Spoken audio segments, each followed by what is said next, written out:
This is Sports in Shorts, Tailgate Edition on 92.9 KVRE, streaming online at kvre.com. He's Tracy Simpson. I'm Mark Oliver. Tracy, we've got so much to cover on the show today. First things first, we're going to talk the new head basketball coach at Arkansas. We're going to talk about the NCAA championship games for the men and the women. We've got news on the National Park College Nighthawks, and Lake Hamilton softball coach Amy Teague joins us on the program this morning. But first, we got to talk about the biggest news story in Arkansas, the biggest news story in my mind in all of the United States this week. The Muss Bus is heading out west. Eric Musselman is out as head basketball coach at Arkansas, and the new man in charge, John Calipari. The deal is done. Now, Tracy, when we started talking about the NCAA tournament, March Madness starting, I picked Kentucky to be in my championship game. They did not make it there. They did not get there. But I remember you specifically were not super fond of Calipari at the time. Has your opinion now changed? Now, am I supposed to be eating crow right now? Because I'm not. I'm not going to. Simply because, just like I said then, and I'm still sticking steadfast, is he a part of the problem, or is he a part of the solution now that he's coming to Arkansas? The one and dones of the world, it all started in Kentucky. And, you know, you could say for what it's worth, but these guys, they're going there to get an education, and they're getting an education all right. If you don't get drafted, then you're not sure what you're going to do with life in general. Can he change that emphasis here? I know he's a winner. He's a Hall of Famer. And I know that there's good things to come. I know that. But will he change the dynamics of it, Mark? I'm still a little bit leery of that. I don't think that that's going to work up here on the Hill. We've seen it happen with a couple of different players. But if you're going to form a championship, you've seen what it takes to do that. You've seen the UConns of the world, and that'll come up here in just a little bit. But the one and done's there. That doesn't happen in championship games anymore. You've seen it. There's proof in the pudding. John Calipari signs a 5-year deal, $7 million a year. There's a sign-on bonus of $1 million. There's a $500,000 retention bonus for each year that he's there. When you talk about longevity, that's what you're going to get out of this guy. You know, his resume really speaks for itself. And if, Razorback Nation is a very passionate fan base, of course, and they expect results. They expect winning. That's what they want out of this. So when they heard Muss was leaving, Tracy, there was panic on social media over the past week or so. Who's it going to be? And there were so many coaches that, were candidates or their rumor mill. They were up in the air. And when the coaches started saying, hey, I'm staying here, I'm staying here, I'm staying here. And when those names started falling off the board, there was a sense of panic on social media. Great. Who's Arkansas going to get now? Hunter Yurachek's going to be out the door. We're going to have to fire him. We're going to have to clean shop, burn the whole place down, and start over. And Yurachek had the ace up his sleeve the entire time, and I believe that he never sweated a single bullet in this here because Calipari is a big name hire. This is a huge move for the Razorbacks. Of course, Calipari's been at Kentucky since 2009. Think about how long he's been there. He's had 35 first-round NBA draft picks come out of Kentucky in his tenure for the Wildcats. He is 410 wins, 123 losses as head coach of the Wildcats. You ask me, that's winning right there. Now, of course, Razorback Nation probably won't give him his credit until they start seeing the results at the end of the night on basketball night. But you got to think, man, this is probably the best possible hire you could have had, maybe outside of the head coach for UConn. Well, and absolutely, yeah, and I think he's already happy where he's at right now, considering his accomplishments where he's at. But here's the big question right now. All right, 65 years old, and of course, he's still got a lot in his tank, all right? But if you've looked up on the Hill, everybody, and I say his potential number one, his 5- and 4-star recruits, they're gone. I mean, they've left and hit the portal, Mark. That's right. So is that a good thing, though? Well, I think it is, Tracy, because here's the deal. We saw that Calipari's name was basically finalizing the deal. It was all but done. And then you saw names from Arkansas start dropping and entering the portal. And I think that's just part of the process. Here's the deal. Calipari already has guys lined up waiting for the next season for Kentucky. You think they're going to make the trip over to the Natural State? Because I do. I think even though that there's no, big big recruits left. There's no scholarship guys left on the hill for the Razorbacks this upcoming season. They're all coming over from the Bluegrass State, and they're going to be here, and they're going to be some of the biggest names in all of high school and these all-star teams in AAU. You're going to start seeing the biggest top prospects in all of the country, maybe outside of the Eastern Seaboard or whoever UConn's going to try to grab here. And I think Arkansas is going to be absolutely fine. But, Razorback fans are still not completely sold on Calipari, and I think that's a fair deal to make because, Kentucky really kind of just fell flat in the tournament this year and has only won one NCAA tournament game since that last run to the regional final. So, kind of sputtering a little bit. Calipari said for himself that Kentucky needed a change of leadership, needed a new vision, needs someone else at the helm. And, results will speak for themselves once they're there. But I think that this is absolutely the best possible hire that you could have made. And Musselman was a good coach for the Razorbacks also. I know that the Razorbacks missed the NCAA tournament, and we're not kind of used to that. But, Musselman's 59. He led the Razorbacks to a 111-59 record, 3 tournament appearances. I believe to the Elite Eight twice in 21 and 22, and the Sweet 16 in 2023. Fell flat this year as well. I wish nothing but the best for Musselman. I think Arkansas was back in the discussion, went deep in the tournament for 3 years. A very scandal-free environment in terms of coaching, a family man. Musselman's a guy from the West Coast. He's a California guy. He gets the chance to go home, bring his family with him. I wish him nothing but the best. I'm excited for this move, and I'll be the first to tell everybody out there, if you know me, if you really, really know me, you know that I am not the biggest Arkansas Razorback fan. I'm just not. But I'm really excited for this move because not only what it does for Arkansas, the program in the national spotlight, I think it's big for the entire state as well. Well, but let's back up a little bit, Mark. Yeah, Kentucky, Bluegrass State, and Big Blue, Rump, everything, the whole 9 yards. But you got to look at the players that have played there. Not all of them are from Kentucky. They went to Kentucky to play for who? Calipari, right? Oh, yes. Okay. And let's go back a little bit further. You remember a kid named Malik Monk? Of course I do. Where was he from? Northwest Arkansas. Hello. And he is killing it in the NBA. In the NBA, all right? So let's just look at what he brings to the table.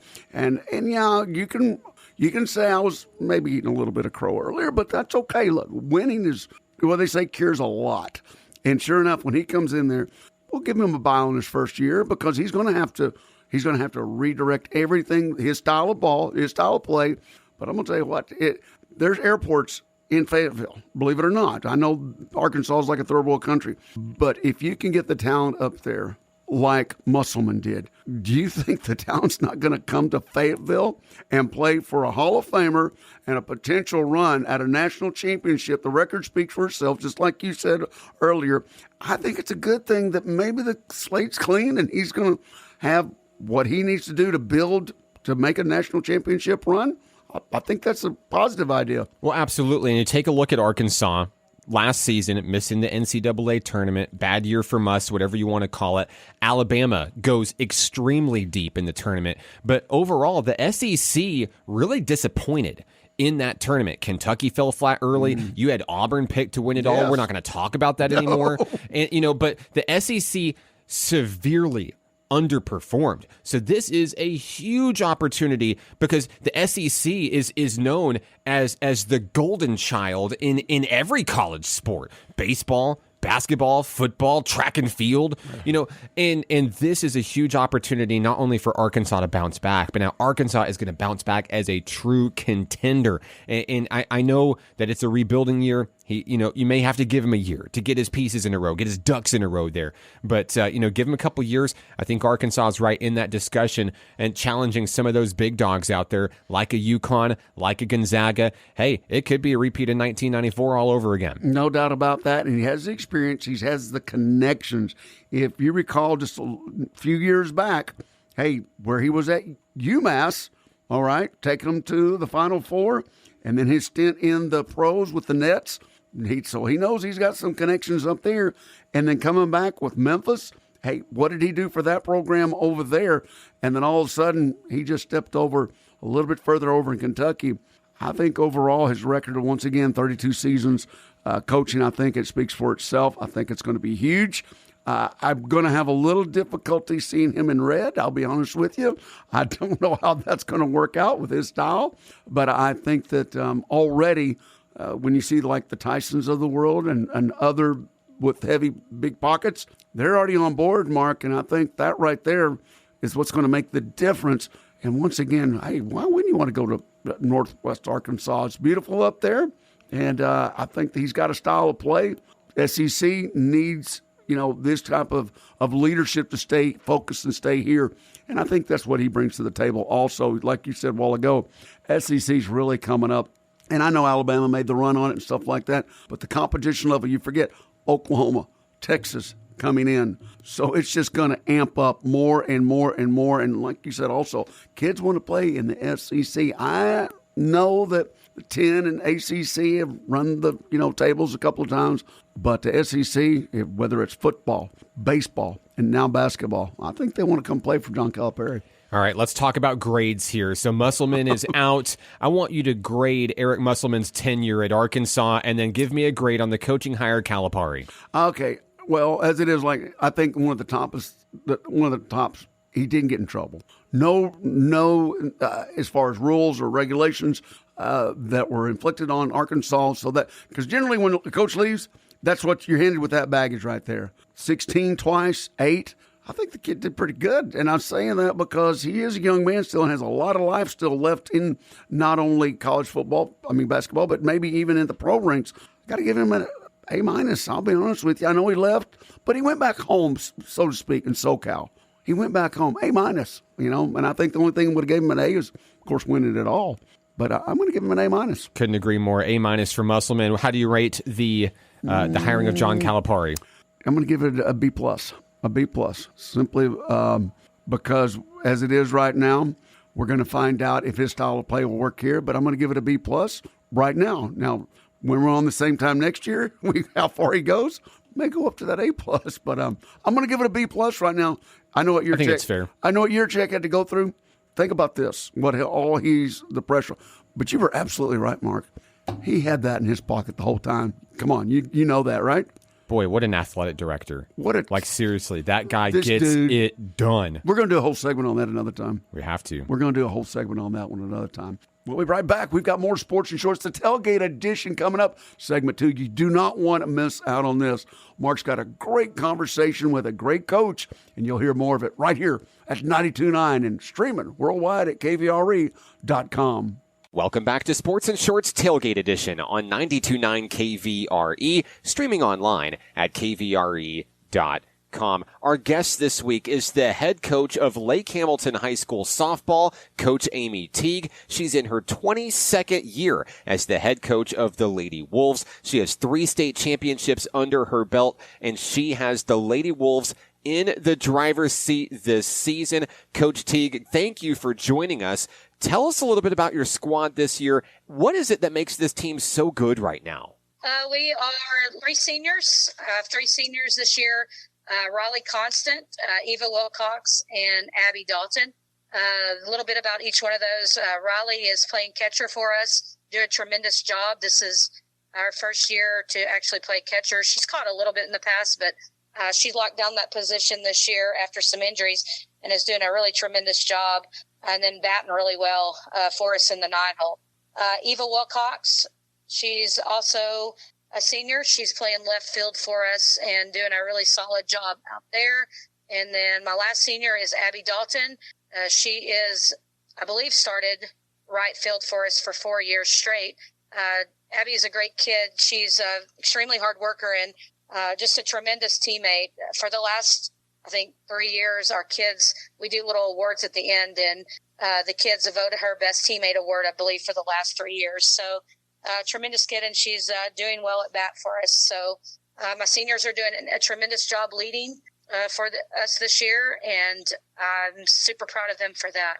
Our juniors have a few that are playing key roles. At first, Izzy Pittman is playing defense for us, doing a great job. Remy Wozniak is DPing, and as of late has really come along with her bat, and then playing a little bit of first for us. Let's see, we have Caitlin Guthrie, who's coming back from knee injury last year, an ACL. She's playing a key role of when we need a pinch hitter. At one point in time, she had 11 at-bats and had 7 RBIs. So she's definitely a person that I love to have up at bat when we have runners in scoring position. Emma Foster is playing center field for us right now and doing a great job out there. My sophomores, I have, of course, in the circle is Reese Lackey, doing a tremendous job pitching for us, and she's got a mean at bat. So she's batting, I believe, about .650 for us. So she's one of our key players, as well as Michaela Miller at shortstop. Michaela, probably one of the best athletes that we've ever had come through Lake Hamilton. She's also a superstar in track. So she's our leadoff hitter. She gets on. She kind of sets the pace of the game for us, and we love for her to be on because she can really move around the bases. She's, like I said, a tremendous track runner as well. At second, we have Ella Wilcox, who's playing a solid second base for us and hitting the ball really well. I believe she's batting above 400. Casey Kaufman is playing some outfield for us and doing a great job. And then we have one freshman that's starting varsity for us at third base, Aspen Austin.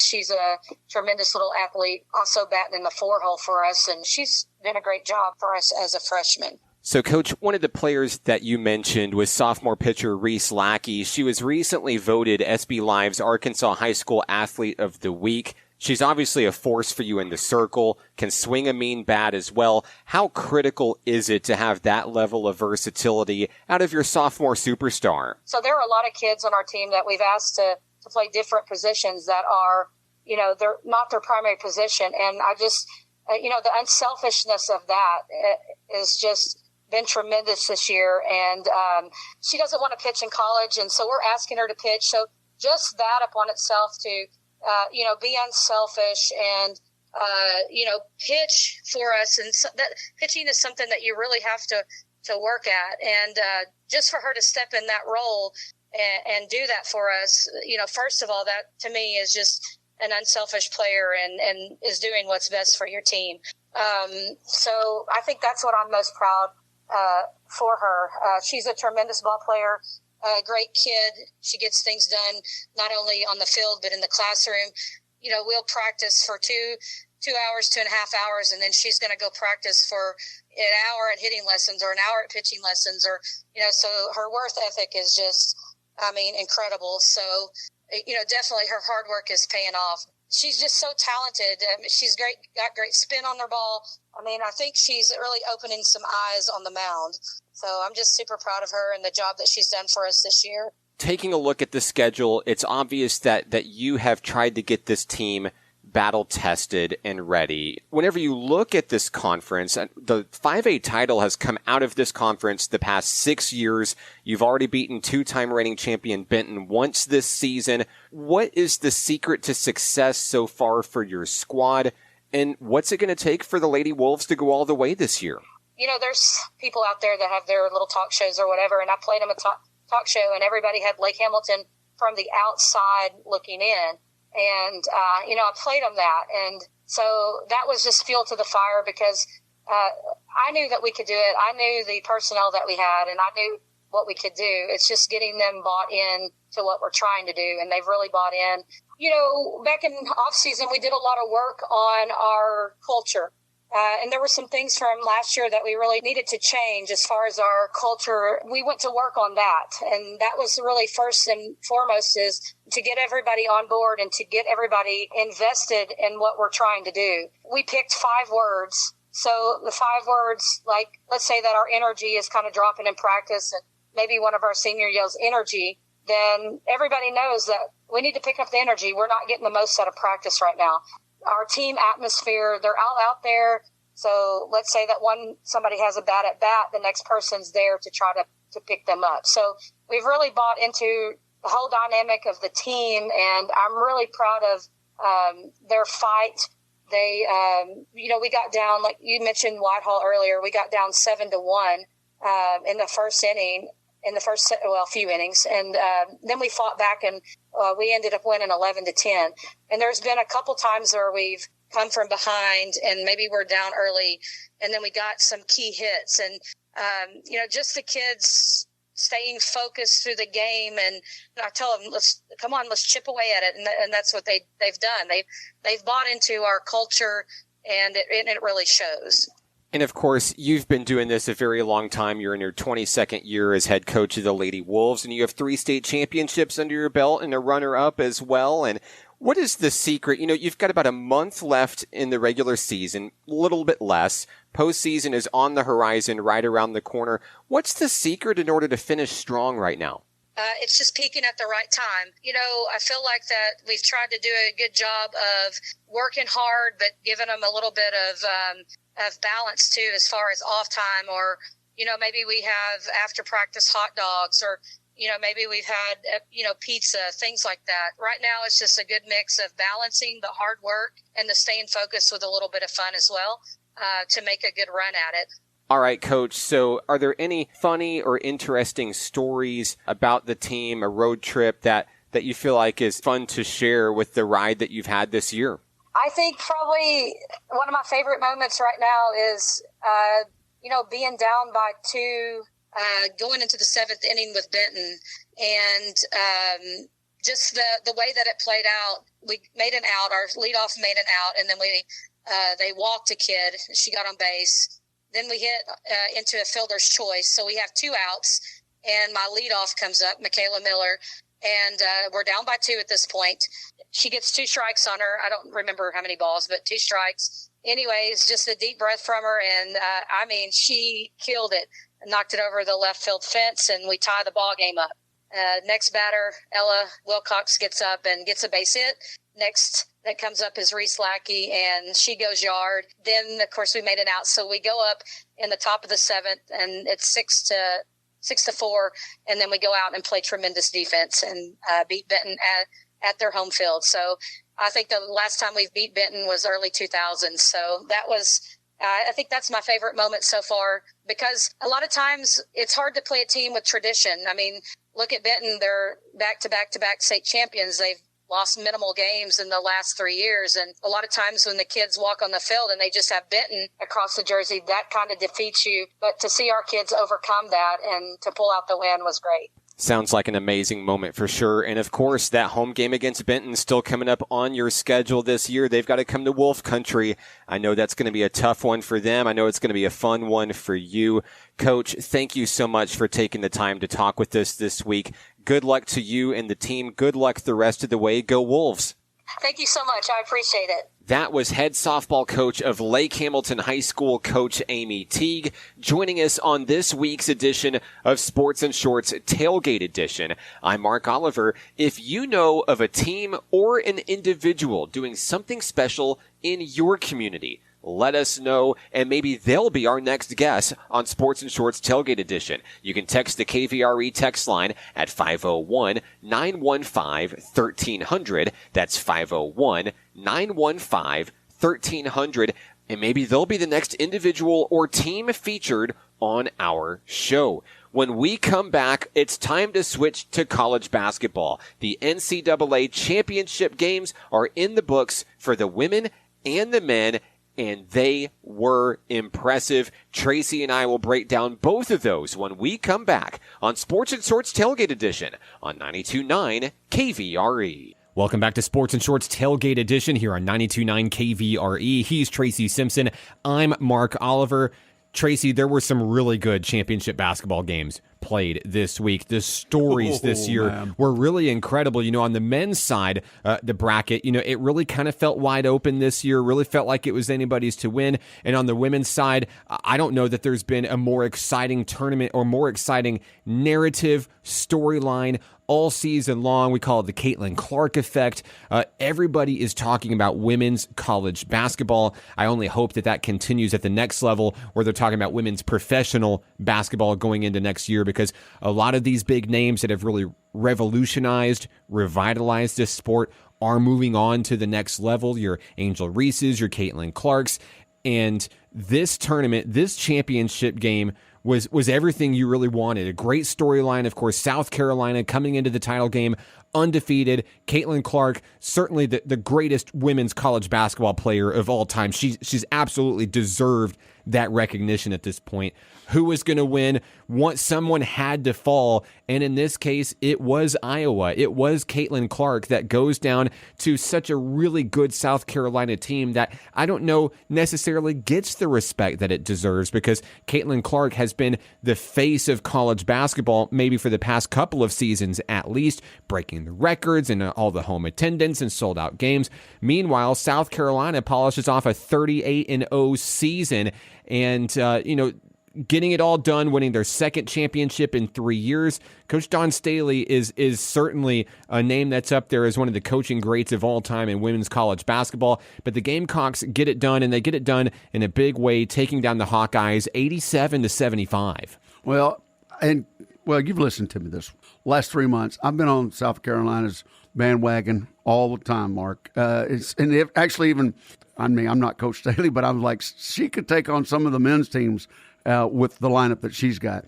And once again, perfect season. You cannot go against that. But what kind of class does Coach Staley have with her speech at the end, giving a lot of the cred to who?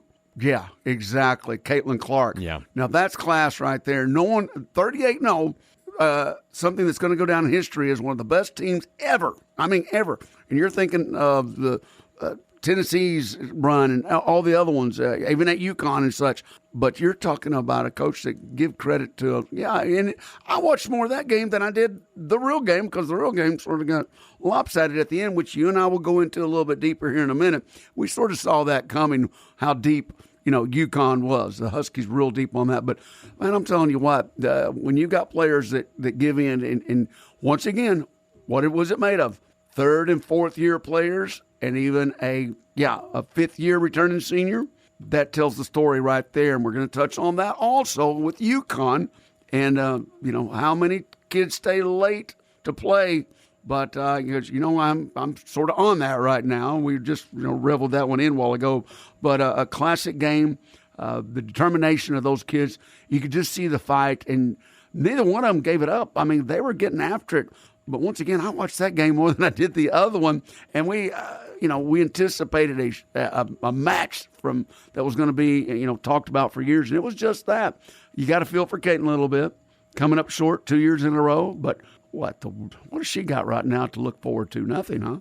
She's looking forward to next week's WNBA draft as the number one pick. She's going number one. There's no doubt about it. Much like Aaliyah Boston went number one from South Carolina last year. And Staley had to kind of redefine the team a little bit this year. She had to kind of put some pieces in place. And that's what makes this so incredible is losing the WNBA's number one pick last season, coming back and going 38-0. Over the past 3 seasons, South Carolina is 109-3. What? This is insane. Yes. What? Yes, 3 losses in 3 years. I mean, this is dynasty-like implications for this program. Of course, Staley's not going anywhere. South Carolina's not going anywhere. You know who is? Caitlin Clark's going somewhere next season. How does Iowa rebound from that?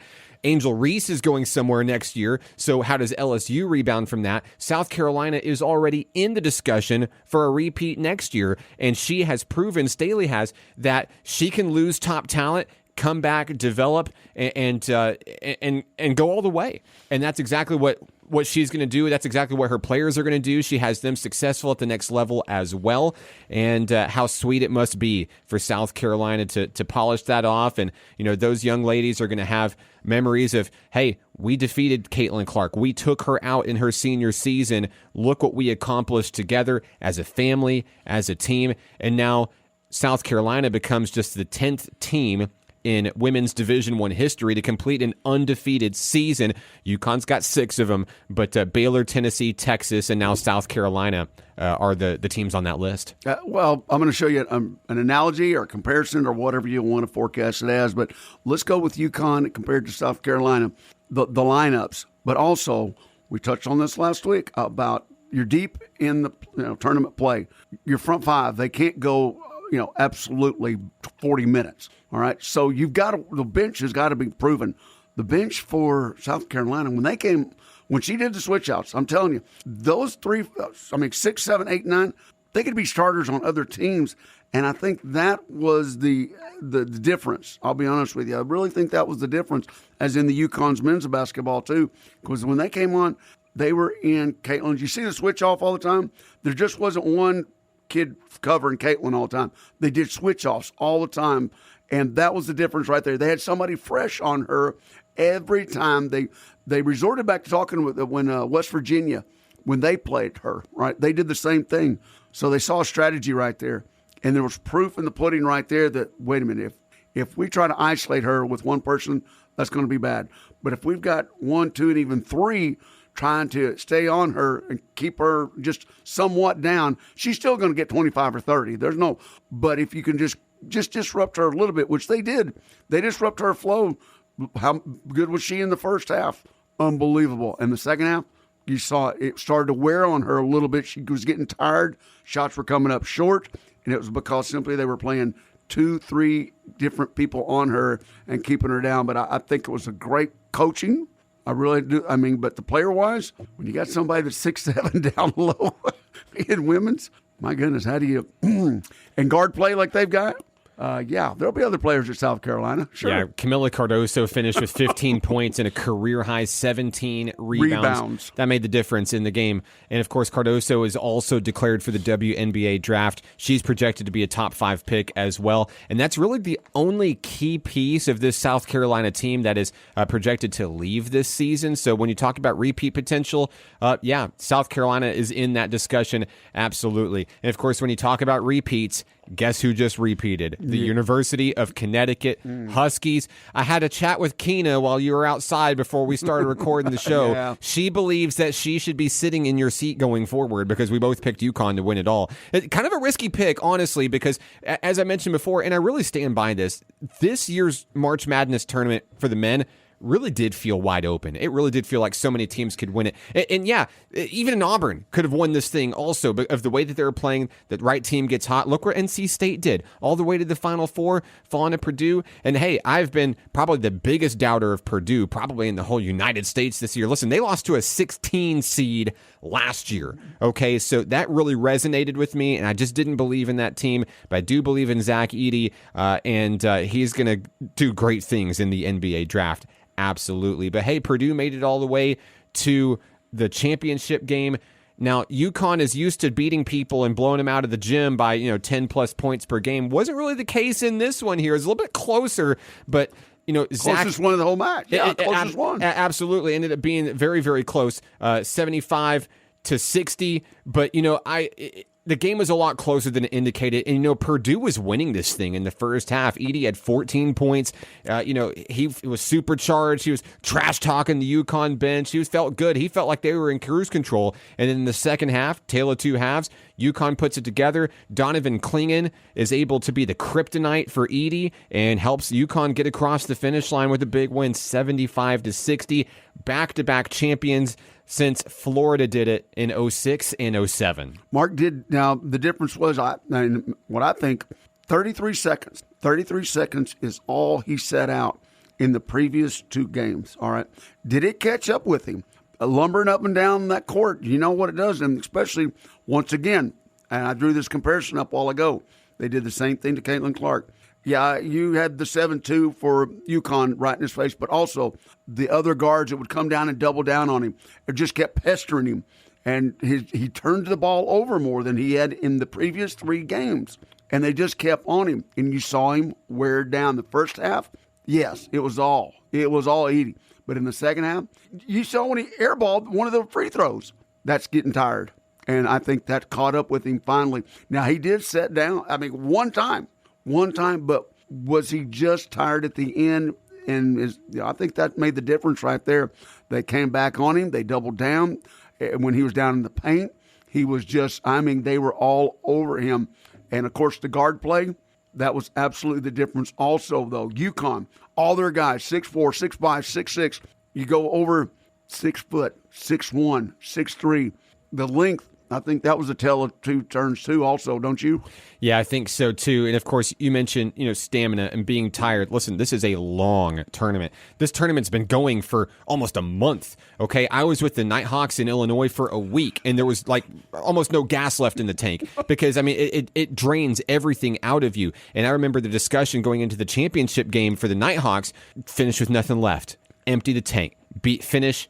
Empty. That's what both of these teams did. And, hats off to Edey. He's going to have a great career in the NBA. And Klingon is able to kind of bounce back from getting outmatched in the first half, wins it in the second half. Now the discussion becomes, hey, UConn went back to back, but only one team has ever three-peated in men's college basketball. That's UCLA. They actually won 7 straight titles under John Wooden from 67 to 73. What do you think? Is there a chance? Well, and I was going to throw that back at you. I have 2 different questions. Can they? I think they can. But here's the other question I'm throwing at you, just like you wanted me to grade out. Is he going to stay? He is going to stay. He is going to stay, but 7 is a lot to ask for by anybody. 7 is a lot to ask for. There's a reason that John Wooden has his name on a trophy. Exactly. We'll have more Sports and Shorts Tailgate Edition coming up in the next segment. You're going to like this. It's local, and we're having a lot of fun with it right here. So stay tuned. You're on 92.9 and streaming at kvre.com. Welcome back to Sports and Shorts Tailgate Edition. He's Tracy Simpson. I'm Mark Oliver. Now time to talk about some local athletic stories here in Garland County and the surrounding areas. And hey, back to Nighthawk Athletics, National Park College. Tracy, the awards keep rolling in for Nighthawk men's basketball. And hats off to Coach Dylan Hargrove winning the NJCAA Division II Coach of the Year. Kind of had an idea that this one was going to be coming, and the resume and just the story altogether this year for Coach Hargrove. How could you not give it to the guy? A young man out of Flippin, Arkansas. He's only 31 years old. He's been the head coach of the Nighthawks 4 years, has an 82-27 record at NPC, and finishing with that 31-1 record this season and the national championship. He adds the NJCAA Division II Coach of the Year honor to an already growing laundry list. He was the NABC 2-year college Coach of the Year last week. Got that award on site in Phoenix, Arizona at the Final Four. He was the Region 2 Coach of the Year. He was the National Tournament Coach of the Tournament for the National Championship in Danville, Illinois. The first coach ever to lead NPC to a national ranking in men's basketball. They were nationally ranked 13 weeks, including 7 weeks at number 1. 2 consecutive Region 2 regular season titles, the first ever national tournament appearance, and of course, the first ever national championship for National Park College. A young man with certainly a bright future, and he's a gamer. I call him the mad scientist. He understands strategy. He understands what it takes to win. I can't wait to see what he does next. Well, Mark, and we talk about this in previous segments, and I don't want to bring up anything, and I know he's got a bright future, but is it always going to be at National Park? That's the question you got to ask. I mean, you're in to win, and that's what he is. He's a winner, and he's got a great thing going on over there. But you know as well as I do, at a la Calipari, I mean, things shift around, things change, and we hope the best for our Nighthawk Nation. Don't get me wrong, but sure enough, that question looms right there. I'm gonna repeat what you said. Money does things, especially on that level and stuff. And I hope the best for it. And I know you'll have the first breaking action news, whatever that comes from it. But we don't want to say anything. Well, I will say this. Let me go on record. I have no indication. I have no news. I have no indication whatsoever that Dylan Hargrove is leaving National Park College. I think he's here to stay, personally. Yeah. And it's the level of talent that he brought in. 2 years ago, he had to rebuild the whole squad. All the sophomores graduated, moved on to the next level. That's the ultimate goal as the coach at the junior college level, right? Is to get your guys across the stage in May. And he did that, and he had to rebuild that whole team. And I was like, man, that sounds like it's going to be really hard to do. And then he went and won the regular season Region 2 championship with a group of people that he had under his wing for only a few months there. And now that group of people are national champions. He gets to do it essentially all over again next season with most of the sophomore squad leaving. But 2 more really big awards, really big accomplishments, not only for them as individuals, but for this program and for National Park College and for Hot Springs as well. Jabriant Hill was named NJCAA Division II All-American Second Team honors. That's the second ever All-American at National Park College for men's basketball. And the first guy to ever win All-American gets it again, Nakavion White, named All-American First Team this week. One of the top players in the country. Hey, maybe John Calipari needs to come down to Hot Springs and check this guy out. You just took my thunder. You just took my thunder. Because I can tell you right now, Nakavion White has really enjoyed his time in Hot Springs, Arkansas. Odessa, Texas native, very strong in the classroom, very strong leader, vocal leader for this team. You know, listen, I have no say in the discussion, but I do want to see not only Nakavion, but Jabriant and each of these young men. I want to see them all go on to the next show. I want to see them succeed. I want to see them live out their dreams, become successful, not only as students, as athletes, as fathers, as members of their community, whatever. I really enjoyed getting to know these guys on a personal level this year. And there's so many great personalities, and they were strictly business. This is not a team that horses around or, you know, skips class or stays up all night partying. This is a group that came in at the beginning of the season and said, hey, we're going to go win a national championship this year. Now, can you believe that? A team that has never even been to the dance said, you know what? Not only are we going to get over that hump, we're going to get there, and then we're going to win the whole thing, and then they went and did it. Yeah, well, that's exciting news, and I can't wait. He's going to reload. There's no doubt about that, and bringing in some extra players, and that's what you do at the JUCO level. It's just something you have to, because you know you've only got a short time with them. And so if there's anybody that can do it, you know Coach Hargrove will do it. And it's just such a great experience, and I'm thankful that you got to go up there, not only and experience that, but also with your boys. And that was such a special time for you guys to bond and have a good time with it. And we stated this earlier, that just the boys being around it and those players, just acknowledging them all the time and getting to be on the court and on a small stage here in Arkansas Hot Springs, but then all of a sudden on a national stage. So impressive, man. So impressive. And we can't wait for next season. But there's other things going on, not only in Nighthawk Nation, but around the county, around the region. Yeah, that's right. So with National Park softball, they actually continue to fly pretty high as the number 2 seed in Region 2 play right now. They're facing the Vikings of Carl Albert State College at home at Majestic Park Saturday for a doubleheader beginning at 2 p.m. This is a team that you really want to go out to see. If you're local to the area and you'd love to see some really great college softball, this is your squad. This is a Nighthawk team that's faced its share of adversity this season. You know, they've played some really tough opponents, taken some losses to ranked opponents, and they've especially been battling the injury bug as of lately, but you wouldn't really know because with 4 starters out due to injuries, they're on a 7-game winning streak. And that's because Coach Autumn Wyatt, Coach Dory Comier continue to find ways to win big games. And the postseason's less than a month away over in Ardmore, Oklahoma. The Nighthawks look to be in a really good position right now. And then while we talk about the Nighthawks, you can't talk about the softball team without the baseball team. And on the baseball diamond, NPC took down Southeast Arkansas College 8-6 on Monday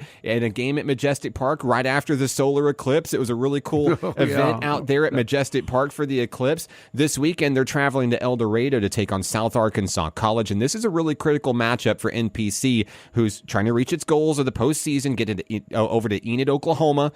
This is a team that's got some solid playmakers right now, especially in the pitching corps. Sophomore Eli Hutcherson, the former Cabot Panther, took down a really good University of Arkansas Rich Mountain team on Saturday 5-0, and he's inching ever so close to not only the all-time wins record at NPC, but the all-time strikeouts record at NPC. And with Hutcherson expected to start on Saturday, I expect both of those records to fall later today. And oh man, Majestic Park, and we bring it up all the time. What a place to go, not just for just the teams, but for the sport of it, for the families to go out, have a good time with it. And there's so many different, not only on that level, but all the way down to the little guys in Little League. Majestic Park's unbelievable, and that's going to be a sight around the region too, though, man. Some accolades going on, some of these high schoolers going on right now, Mark. I'm telling you, Lake Hamilton, like we talked about earlier, firing, I mean, they're getting it done. And a few others. I'm telling you right now, this is a special time. If you get a chance, go out and see some of these kids play, whether, like I said, at the Pee Wee level, all the way up to the high school and, of course, the college level. But great accolades going to the high schools around here, too.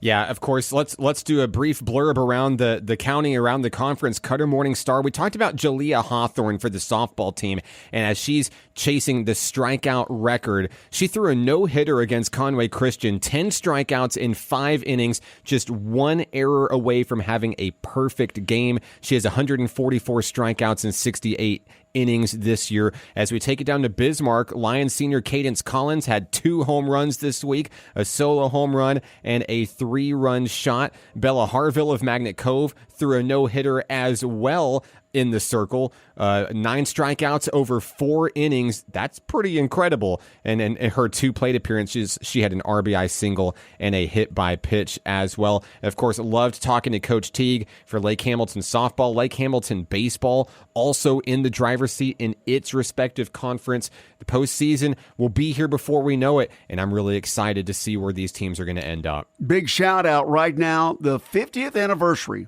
of Hank Aaron's 715th home run was marked this week. And, of course, it's all commemorative with a stamp from the U.S. Postal Service, Mark. How about that? And I still think in my heart that he's still the champ. Absolutely. I'm not going to say any other names, but he's still, as far as I'm concerned, the home run champ. Now, the team is not there anymore. The Mobile Bay Bears down in Mobile, Alabama, excuse me. And I had a chance to go see Hank Aaron Stadium down in Mobile.